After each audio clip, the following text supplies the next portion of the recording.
Major coal companies have issued a firm warning insisting Labor's deal with the Greens to get the safeguard mechanism across the line. They're calling it a carbon tax by stealth. They say it'll lead to higher energy prices and the destruction of jobs. Joining me now is the Executive Chairman of Bowen Coking Coal, Nick Jorss. He's also the Chairman of Ballymore Resources, which mines copper and base metals and gold. Nick, thanks so much for coming on the program tonight. This is the first time you're speaking on television about this. What are your concerns about Labor's concessions to the Greens under the safeguard mechanism? Thanks, Sharri. Great to be here. Look, coal is our biggest export industry in Australia now. We passed iron ore last year. The stakes are not low. In fact, they're very high.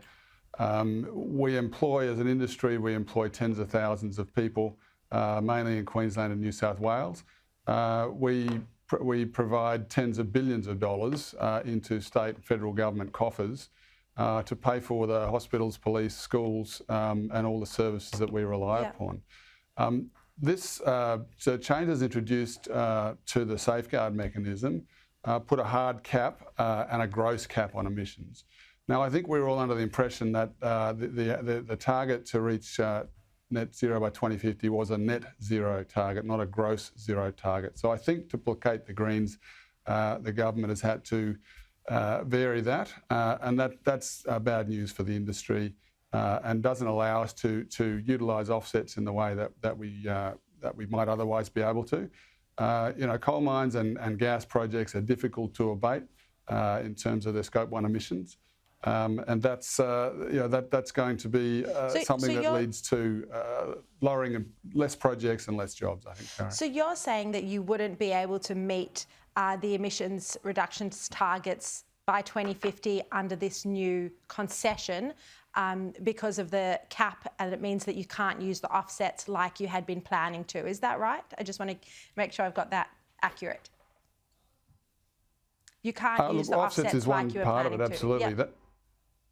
Yeah, look, that's a big part of it for sure. But even with offsets, I mean, I don't think this is a very well thought through approach. Offsets will be very expensive. They'll be massively in demand, clearly, given there'll be over 200 facilities looking to soak them up.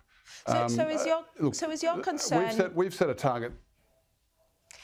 Sorry, Sharri. I was just going to say, we've set a target of 2050, which aligns with Europe and other parts of the world. China set a target of 2060. I mean, they've set a loose target of 2060. They're building more coal-fired plants in a year now, something over five times as much as we've got in our entire system. What we're doing here is hamstringing our energy system, hamstringing our exports, and frankly, that's going to cost jobs and it's going to cost standard of living. So are you concerned that in order to meet these emissions targets, you won't be able to fulfil your exports to places like Japan and other places that you export coal to? Is that your main concern, that you actually won't be able to meet these export commitments and meet the emissions reduction targets? Yeah, we are concerned about that. I mean, whichever way you cut it, this is it's a carbon tax in another name. It's a reducing carbon cap. It's a hard cap, and it sounds like it's a gross cap, which means that that will limit, whichever way you cut it, that will limit our exports of our high quality coal and gas out of Australia. Now, on that point, we have some of the highest quality product that we export. Our coal industry in particular, low emissions, and we've been a reliable exporter. And that's really underpinned, it's the engine room of the economy in Australia and certainly in Queensland and New South Wales. That coal goes to supply power to Asia and other places, and also goes into steel mills, particularly out of Queensland, to create the steel that we use for industrialisation and renewables, frankly, and everything that we use today. So by its nature, that is a limit on what we can export, and that is going to cost us dearly. Would it get to the point where you'd actually have to break those agreements? Well, that's possible, I think, absolutely. I think our Asian neighbours are very concerned about this. This is the latest in a long list of regulatory changes that is really another kick in the guts for the industry. Yeah. And I think the other thing that concerns me, I guess, is just the investment certainty. There's no, with all of these changes coming through, in Queensland we've got the highest royalty regime in the world. We've got domestic reservation policies and rules changing there. And now we've got a gross hard cap on emissions, which reduces over time. Yeah. It's very hard for investors to actually come in and fund our industry.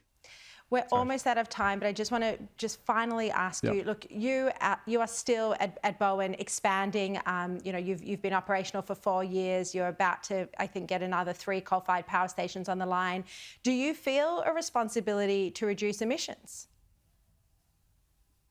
Look, I think we're all sort of heading in that direction, but we have to be a little bit realistic. And just to be clear, we've got 3 coking coal mines which export high quality coking coal out of Queensland to Asia to become steel, and we've just turned on the first 2 of those.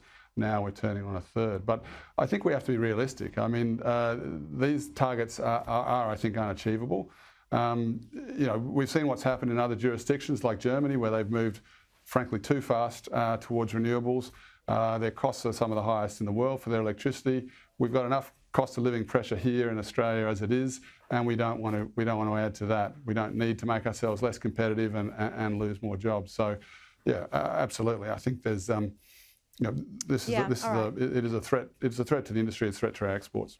All right. Thank you so much for coming on the program. Appreciate it.